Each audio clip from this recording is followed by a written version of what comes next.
Hey y'all, welcome back to another episode of the Cattle USA Daily Podcast. I hope you guys have had a great day so far. I have been back in the office for, when this podcast comes out, about a week and a half now, almost 2 weeks. And I went on vacation for a week and a half, and I did not check my email once while I was gone. I didn't do any client work. And it got me thinking about how that relates to those of us in agriculture on the farm and ranch. What does that look like for business owners there? If you left for a week, would your operation continue to operate and move forward? Would it be at a standstill? Or would the walls frankly come crumbling down? Now, this isn't just about vacations, although taking a break is something we probably need to talk more about as well. It is also about what happens if life takes an unexpected turn. What if you break your leg and you get stuck in the hospital for a week? What if something bigger sidelines you? Will your business still be standing when you get back? Or for those who have to take the reins in your place? That is what I want to dig into today. I want to talk about systems, succession, and building something that lasts beyond just you. Most of us like to think that we are indispensable. And in some ways, that's true. Nobody cares about your place like you do. But if your entire operation depends on you being there every single day, then it's vulnerable. Cattle still need fed if you have a broken leg and you're in the hospital. Bills still need paid if you're gone.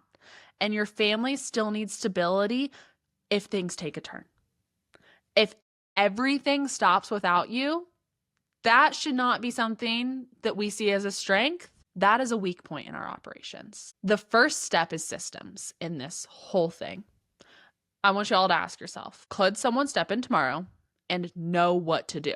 With systems, we can start simple. You've got feeding schedules and amounts. You've got pasture rotations, what's open, what's closed.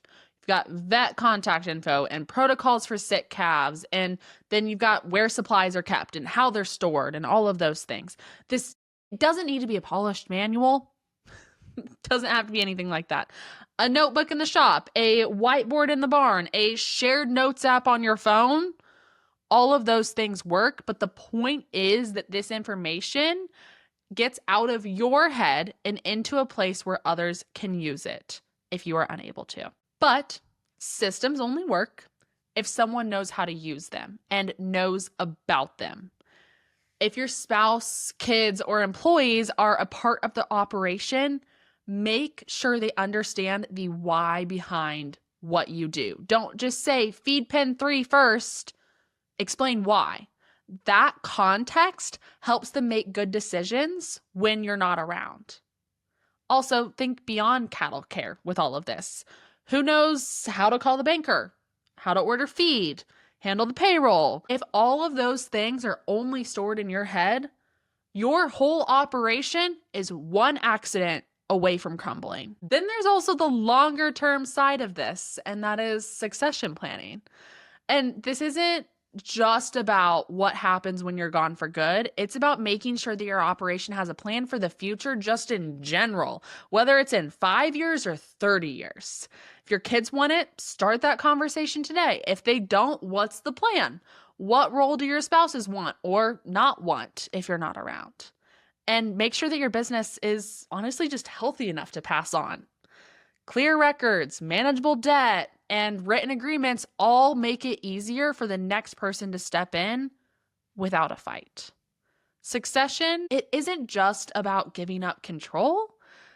It is also about protecting what you've built so it doesn't vanish when you're not there.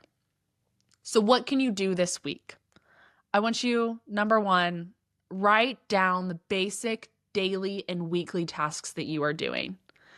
Put it in a shared notes app with the people around you so it's just there. That way they know, hey, in the morning, we're feeding these rows. In the morning and evening, we're feeding these rows. Like things as simple as that, and trying to update it every once in a while. And just having a clear line of communication of like, hey, this is what we're doing. This is why we're doing it. Get it out of your own head and share it with other people. With that, make sure at least one other person knows where to find what you're doing. That's why I encourage a shared notes app. If you don't have an iPhone and you can't do a shared notes app, do a binder, do a notebook, do something like that. But just make sure that person knows where to find it. And then if you want to go above and beyond, make sure there's copies of it. Put one in your important documents spot and then put one somewhere else where it's easy to find as well. And then I want you all to start the conversation about your future with your spouse, your kids, and your business partners. And again, it can be the future in 5 years or the future in 30 years. Succession planning does not mean that you're going to die. I think sometimes that gets a bad rap. It also just means, what are we going to do when the future comes? When I decide that I want to retire? When I decide that I want to move forward with my life and do something else? What does that look like? And at the end of the day, the goal is simple: to build an operation that can stand even when you're not the one standing behind it. So whether it is a vacation or an injury or an unexpected curveball that life throws your way, the reality of the situation is life happens. The question is, will your business keep moving forward, or will it collapse without you? That is up to the systems and the plans that you put in place today. And as someone who just got back and their business was able to keep on running while they were gone, while they weren't checking emails, doing client work, doing all of these things, I can tell you those systems and those plans will make your life a hell of a lot better.